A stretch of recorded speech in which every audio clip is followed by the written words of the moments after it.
मन है कि 20-25 मिनट थोड़ा सा इत्मीनान बना के इस बिरहा को सुनिएगा। सबसे ये कह रहा हूं कि अगर आपने बेटा पैदा किया होगा तो, या आप किसी के बेटे होंगे तो, दोनों परिस्थितियों में आप इस बिरहा को सुनिएगा।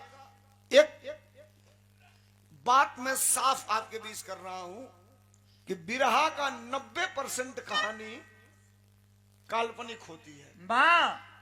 कभी अपने कल्पना से लिख देता है और यथार्थ बनाकर हम कलाकार गाते हैं, लेकिन मैं जो गाने जा रहा हूं ये काल्पनिक नहीं है, रियल है, ओरिजिनल है, सत्यता है। और बिरहा चाहे जब से शुरू होगा, आज के डेट में अब आज तारीख हो गया 9 नवंबर सन 2025 को, आज के डेट में इस बिरहा को ला करके खड़ा करूंगा आपके बीच। इत्मीनान से सुनिएगा। मुझे भी प्रयास है कि मैं आपके दिल में घुस जाऊं, आपके दिमाग में जगह बना लूं। इसलिए कि सुबह होगा फिर मुझे यहां से 7-8 घंटा 8.5 घंटा लगातार चलना है। आज चुनाव का अंतिम दिन है और अंतिम सभा 11:30 बजे पश्चिमी चंपारण में करानी है आदरणीय अपने नेता की, फिर वहां से मुझे जाना है। लेकिन निवेदन करूंगा वो छोड़ दीजिए, वो मेरा विषय है। यहाँ आया हूं बिरहा गाने, ये आपके बीच की बात है। और एक निवेदन और करूंगा, अगर पूरा बिरहा को आप सुन लेंगे तो इस बिरहा से 2-3 सीख भी आपको मिल जाएगी। हाथ जोड़त रही जे घरे मेहरारू सही कोई के आई लोगे कि जाता नहीं, आधा घंटा दोनों को सुन के चली आई, वो चल जाई। अजय आइल होई कि हम दोनों ओर से एक बिरहा सुनब, उ जरूर है बिरहा के अंत ले सुनी। कलाकार वो सफल है कि जो 10,000 के भीड़ में भी उतनी मजबूती से अपनी बात रखे, और जरूरत पड़े तो 10 लोगों के बीच में भी उतनी ही मजबूती से अपनी बात रखे। आइए बिना कुछ कहे, बिना कुछ बताए, सीधे हम बिरहा की तरफ लेकर के आपको चलते हैं। मास्टर सोरला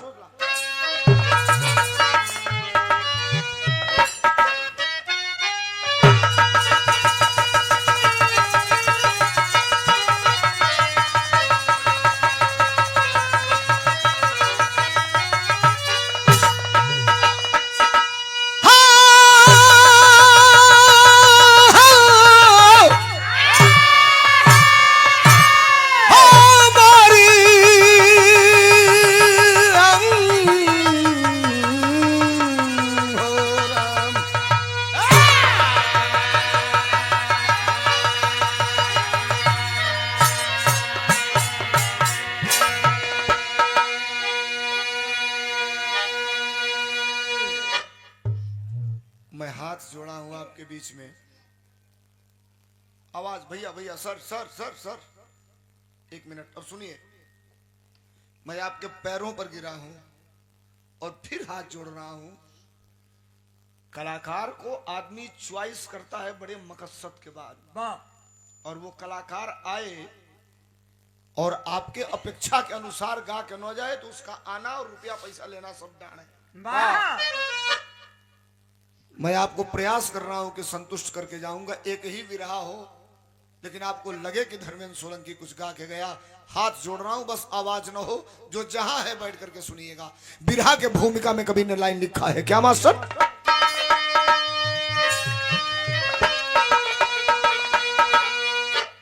सुख अमीरी नहीं, दुख गरीबी नहीं, साज कर स्वप्न को जीता इंसान है। उसके दिल से पूछो जिसका अरमान जला, जिसका अपना ही अपनाना संतान है। जिंदगी खिल के पतझड़ हुई इस कदर, मानो जीवन को जैसे नजर लग गई।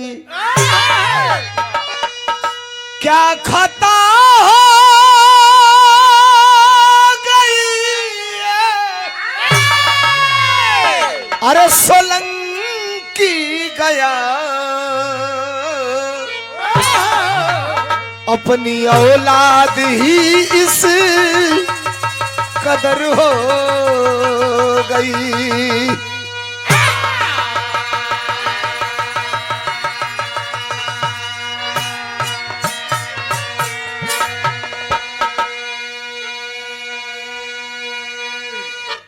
क्या खता हो गई ये सोलंकी गया, अपनी औलाद ही इस कदर हो गई। फिल्म देखते हैं, पिक्चर देखते हैं मोबाइल में या 35 mm के पर्दे पर, तो ये पूरी स्क्रिप्ट आपको पिक्चर के जैसे दिखाऊंगा। अंतर केवल इतना होगा, ए साहब, oh my God, please do not to speak in this time सरकार। इससे बड़ा कोई हथियार नहीं है मेरे पास। दू गोरल है, दोनों ये सरकार में निरस्त हो गई। खाली है चलता नहीं जा। इज्जत बचाई सबे, ठंडा में बैठल है, हाथ जहां डरले हवा वही जा रखले रही है। गरमौले रहा बिरहा हमसे सुना खाली। बिरहा में बड़ी खूबसूरत गजल। यूं तो कलाकार खड़ा हो रहे हैं तो कह रहे हैं कि ये हमारी है, हम कह रहे हैं ये हमारी नहीं है, ये है अनीस साबरी की। लेकिन बिरहा में 8 साल पहले हमने इस गजल को गा दिया था। कौन गजल है मास्टर?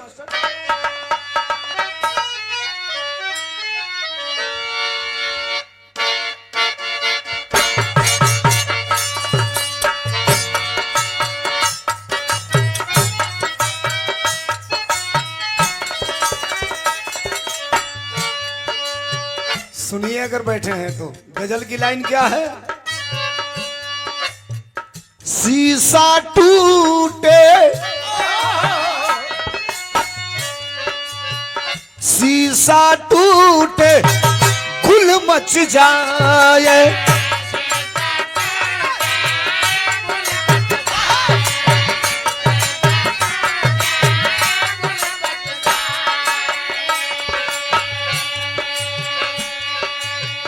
सुनना माताएं बहनें आप भी सुनना, नौजवानों आप भी सुनना, बुजुर्गों आप भी सुनना। गुल, गुल का मतलब शोरगुल, देहात में उर्दू का शब्द है शोरगुल, आवाज। शीशा टूटे गुल मच जाए और दिल टूटे, दिल टूटे आवाज न आए, दिल टूटे आवाज न आए।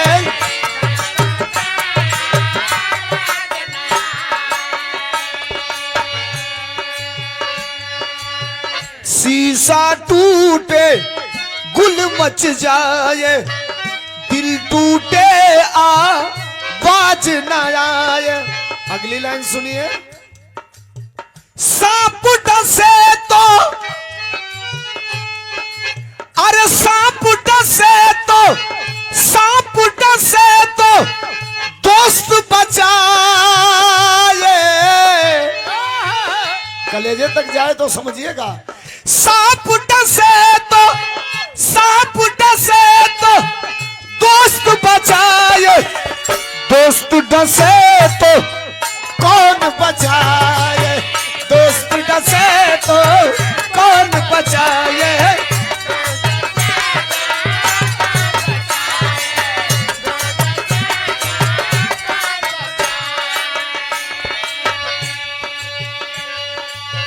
हमारे बिरहवा में गया कभी बिरहा का भाव लिखल का लिखल मास्टर। अरे जिस माँ बाप को, जिस माँ बाप को पुत्र सताए,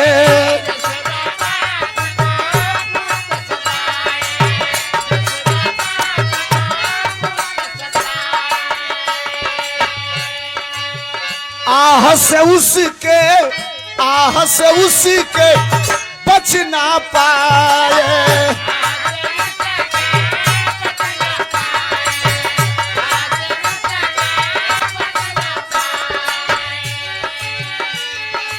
अरे बापू जो रूठे, बापू जो रूठे माँ ही मनाए,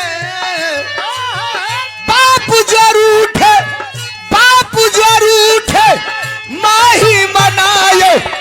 मारू उठे तो कौन बनाए, मारू उठे तो कौन बनाए।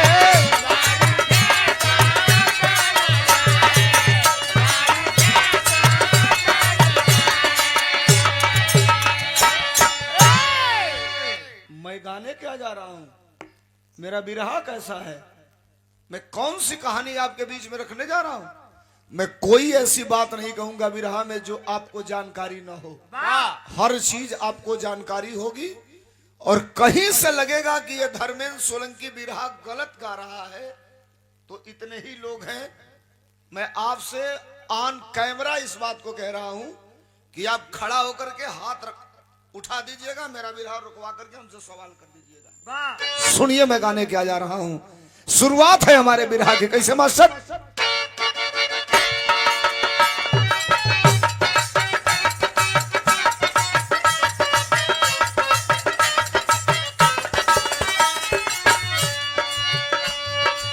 सपना देखना दुनिया की सच्ची भाषा है, बताती दुनिया ही दुनिया की ये परिभाषा है।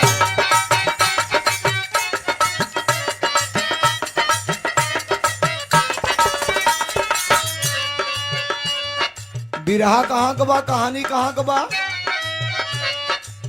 बिहार प्रांत के जमुई की ये कहानी है, जहां पर रमा शंकर पर गिरी गिरानी है।